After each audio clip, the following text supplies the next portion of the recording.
Демек алымдарыбыз мына ушул тобанын пайдаларынан айтат. Эң биринчиси, Аллаху субхана ва таала ошо тоба кылган адамды жакшы көрөт дейт. Алла таала Кур'анда айтат: "Инна Аллаха юхиббу таввабин ва юхиббу ал-мутатаххирин" дейт.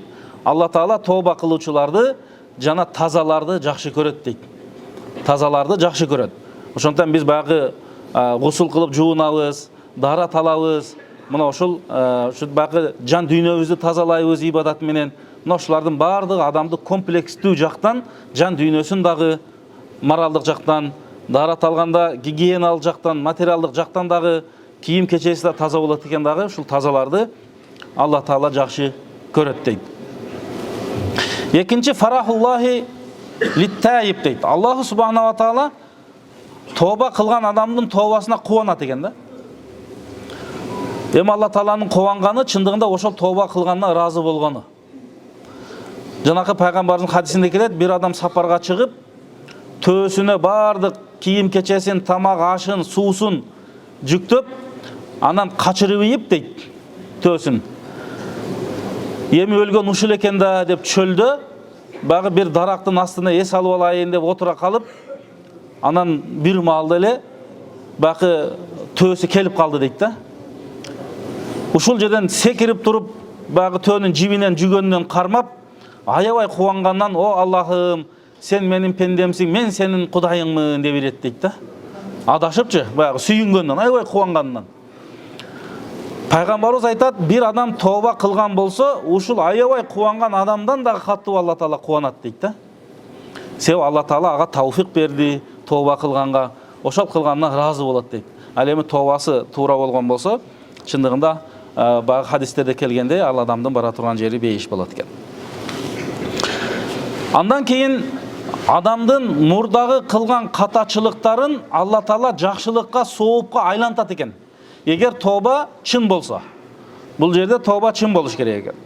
Алла таала Кур'анда айтат: "Илля ман таба ва амана ва амила солихан фа улайка юбаддилуллаху сайyiатихим хасанат ва каналлаху гафурар рахима" дейт. Бул жерде ким тоба кылса, Аллага ыйман келтирсе, жакшы амалдарды аткарса, анын мурдагы каталарын Алла таала жакшылыкка, соопко айлантат. Алла таала кечиримдүү, ырайымдуу, улуу зат дейт. Бирок дагы бул жерде бир шарты, ошол тоба чыныгы тоба болуш керек. Андан кийин мына ушул азыркы окулган аят түшкөндө, бул жерде Ибн Аббас айтат, мына ушул аятка дейт, ким тоба кылса, Аллага ыйман келтирсе, жакшы амал аткарса, катачылыктарын Алла таала соопко айлантат деген аят түшкөндө, пайгамбарыбыз аябай сүйүнгөн дейт да, аябай кубанган дейт ушул аятка. Өтө кубанганын билдик дейт, себеби бул карай турган болсок, биздин эле пайдабызга болуп атат да. Пайгамбарыбыз менин үммөтүмдүн пайдасына деп аябай сүйүндү дейт. Андан кийин төртүнчүсү, бул мына ошол Кур'анда келет: "Инна шайтана адуун", ал шайтан адам баласына душман, "Фаттахизуху адуа", аны силер душман кылып алгыла деген Алла тааланын аяты бар. Шайтан бизге дос эмес экен. Ал душман экен, ал азгырат экен. Мына ошол биз тоба кылган адам, ошол адамдын душманыны жеңген болуп эсептелет экен да. Бул азгырганым деп атат Кур'анда деле. Бирок ыхластууларды гана мен азгыра албайм дейт экен шайтан. Бул Кур'анда келет. "Илля ибадака минхумул мухласин", ыхластууларды гана мен азгыра албайм дейт. Демек биздин тобабыздагы чын ыхлас менен болуш керек экен. Анан Хасан el-Басриден сураган экен, шайтан уктайбы деп. Десе Хасан el-Басри жооп берген экен, уктаганда кичине эс алып алат элек депчи. Бирок ал уктабайт экен. Пенсияга да чыкпайт экен, отпуска да албайт экен. Ада ишемби, жекшемби күн деген нерсе жок экен. Куш уйку да кылбайт экен да. Болгон иши азгыруу экен. Кимди азгырат? Адамды азгырат. Өзү менен кошо тозокко алып кирип кетиш үчүн. Демек ошон үчүн Кур'анда ачык эле адуун мубин дейт. Ачык душман дейт шайтанды. Демек ошол шайтанды жеңген болот экенбиз. Шайтан айтат экен, Иблис: "Ахлакту бани адама бизунуб ва ахлакуни бит-таубати вал истигфар" дейткен.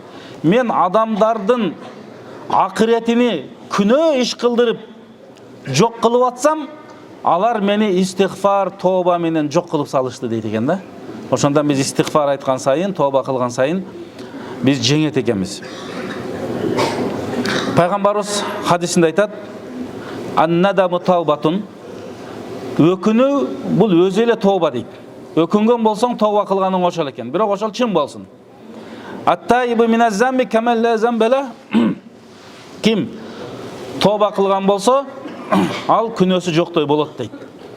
Мына ошондуктан Аллах субханаху ва таала бардыгыбызга мына ошол тобаны аткарганга, туура шарты менен дайыма истигфар айтып жүргөнгө, жакшы ибадаттарды кылганга Алла таала бардыгыбызга тавфик берген болсун.